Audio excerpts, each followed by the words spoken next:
हाय दोस्तों, वेलकम, नमस्ते। मेरा नाम निधि है और लर्न वन के स्पोकन इंग्लिश कोर्स में आपका बहुत बहुत स्वागत है।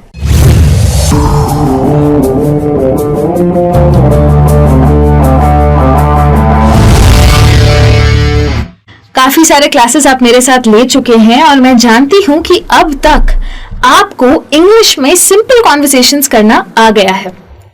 पिछली जितनी भी क्लासेस मैंने आपके साथ ली है उसमें मैंने आपको छोटी छोटी चीजें बताई कि इंग्लिश में किस टाइप के वर्ड्स होते हैं। जैसे डिस्क्राइबिंग वर्ड्स की हमने लास्ट क्लास में बात की थी, तो एडजेक्टिव्स का काम क्या होता है और कैसे एडजेक्टिव्स आप यूज कर सकते हैं, कब कब क्या क्या डिस्क्राइब करने के लिए। तो ये सब तो बहुत बेसिक था और आपको इजीली आ गया। अब मैं आपसे बात करने जा रही हूँ एक अलग चीज की, यानी कि बेसिक से अब थोड़े से ऊपर वाले लेवल पे मैं आपको लेके जा रही हूँ। आज का जो टॉपिक है उसका नाम है लिसनिंग। अब आप बोलेंगे कि ये लिसनिंग क्यों? लिसनिंग का मतलब तो सुनना है, सुनना तो हमें आता है, सुनना सभी को आता है, लेकिन इंग्लिश में लिसनिंग टेक्निक की जरूरत क्यों है हमें? अगर आपके जैसा कोई इंसान अभी अभी इंग्लिश सीखा है या फिर आप इंग्लिश जानते हैं और अभी अभी अपने आप को इम्प्रूव करने की कोशिश कर रहे हैं, तो आपको जरूरत पड़ने वाली है इन टेक्निक्स की। क्योंकि कई बार ऐसा होता है कि हम थोड़ी बहुत इंग्लिश बोल लेते हैं, लेकिन जब कोई हमारे सामने बहुत तेज इंग्लिश में बात करता है तो कुछ समझ नहीं आता। तो अगर ऐसा आपके साथ होता है तो आपको जरूरत है कुछ प्रैक्टिस की, और वो प्रैक्टिस कैसे करनी है उसकी सारी की सारी टेक्निक्स मैं आज आपको देने वाली हूँ इस क्लास में। तो ध्यान से सुनिएगा, क्योंकि ये टेक्निक में सबसे बड़ी टेक्निक है सुनना। इसीलिए आज मैं आपको बहुत अलग अलग चीजें सिखाने वाली हूँ लिसनिंग के बारे में। तो सबसे पहले तो ये जान लेते हैं कि ये सीखना इंपॉर्टेंट क्यों है। क्योंकि मैं जानती हूं कि बेसिक इंग्लिश तो आप समझ जाते हैं, तो फिर हमें प्रैक्टिस किस चीज पे करनी है? प्रैक्टिस इस चीज पे करनी है कि जब हम किसी और को बात करते हुए सुनते हैं तो हम उनको इमिटेट करते हैं, यानी कि थोड़ा बहुत कॉपी करते हैं। कभी भी नोट करिएगा, अगर आपने कोई भी टीवी सीरीज देखी इंग्लिश में और समझ लीजिए कि उसमें 8 सीजन थे और आपने सारे एपिसोड्स एक के बाद एक देख लिए, तो 8वें सीजन के एंड में कुछ कुछ एक्सेंट आपका उनके जैसा होने लगेगा, आपका प्रोनाउंसिएशन वहां जैसा होने लगेगा। अगर वो ब्रिटिश सीरीज थी तो फिर शायद ब्रिटिश प्रोनाउंसिएशन आप फॉलो करें, अगर अमेरिकन थी तो शायद आप उस तरीके से बोले, लेकिन ये फर्क आता है। अगर आप अपने आप को उस सराउंडिंग में रखेंगे तो आप उनके जैसे बनने शुरू हो जाएंगे, ये सच है। तो उसका फायदा कैसे उठाना है? अगर हम ज्यादातर इंग्लिश में बातें सुनने लग जाएं, तो हो सकता है कि हम उतनी फ्लुएंट इंग्लिश बोल पाए, क्योंकि फिर जब हम बहुत ज्यादा इंग्लिश को सुनते हैं तो हम सोचते भी उसी तरीके से हैं, तो आपका सोचना इंग्लिश में शुरू हो जाएगा। इसीलिए ये चीज बहुत जरूरी है। और तो और ये कहाँ कहाँ काम आती है? आपकी जॉब में, क्योंकि अगर आप किसी को प्रेजेंटेशन देना चाहते हैं तो आपको इंग्लिश में बोलना है, और अगर आप प्रेजेंटेशन सुनने वाली साइड पे हैं, जैसे कि ये सारे लोग हैं, तो आपको इंग्लिश में सुनना है। अब कंपनी के आगे क्या प्लान है, अगर इंग्लिश में बोले जा रहे हैं तो वो ध्यान से सुनना बहुत ज्यादा जरूरी है, क्योंकि अगर प्रेजेंटर ने फटाफट बोलना शुरू किया और हम खो गए तो बहुत मुश्किल है। और तो और ऑफिस में, कॉलेज में, हर जगह आपके जितने भी रिलेशनशिप्स है लोगों के साथ, वो मेंटेन करने के लिए आपका उनको सुनना बहुत जरूरी है।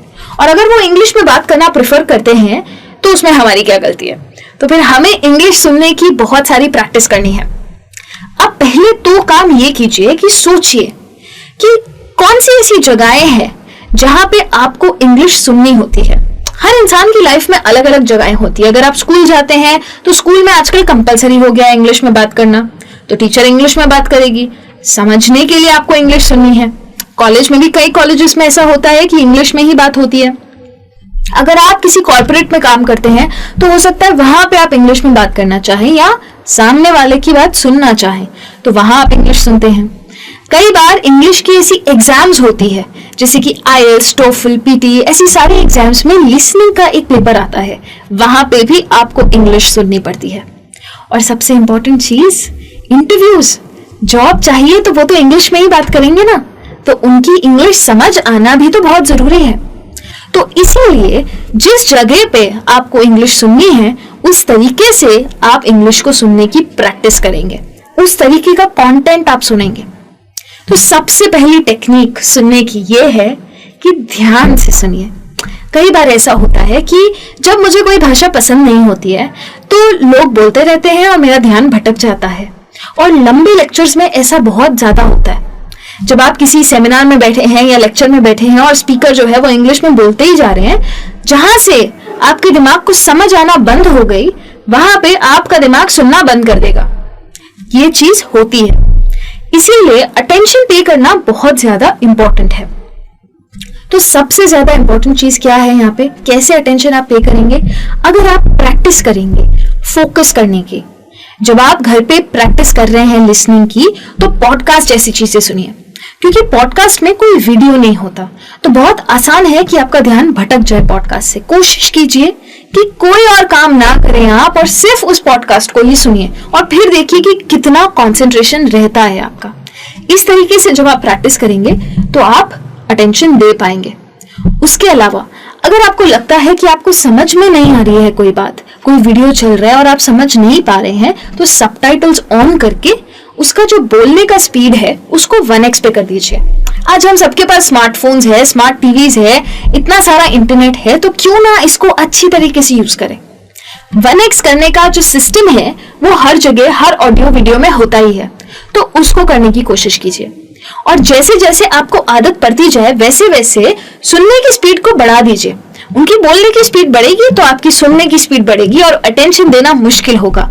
इस तरीके से हर्डल्स बनाते जाइए। उसके अलावा आप क्या कर सकते हैं, प्रैक्टिस करते वक्त ये याद रखिए कि अगर आप ध्यान देना चाहते हैं तो वो कंटेंट ऐसा होना चाहिए जिसमें आपको मजा आए।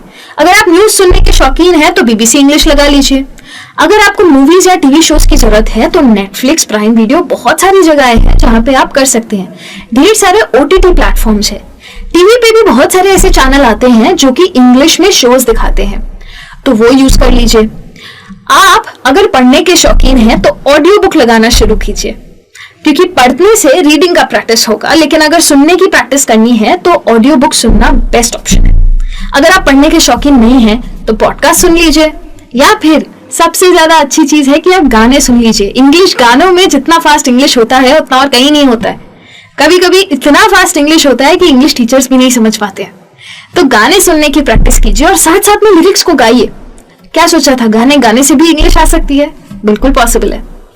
जितना ज्यादा आप सुनेंगे उतना ज्यादा आप समझेंगे, और जितना ज्यादा सुनेंगे उतना अच्छा स्पीकिंग आप कर सकेंगे, क्योंकि आपका माइंड ऑटोमेटिकली उसको कॉपी करना शुरू करेगा और आप उसी तरीके से वर्ड्स बोलना शुरू करेंगे।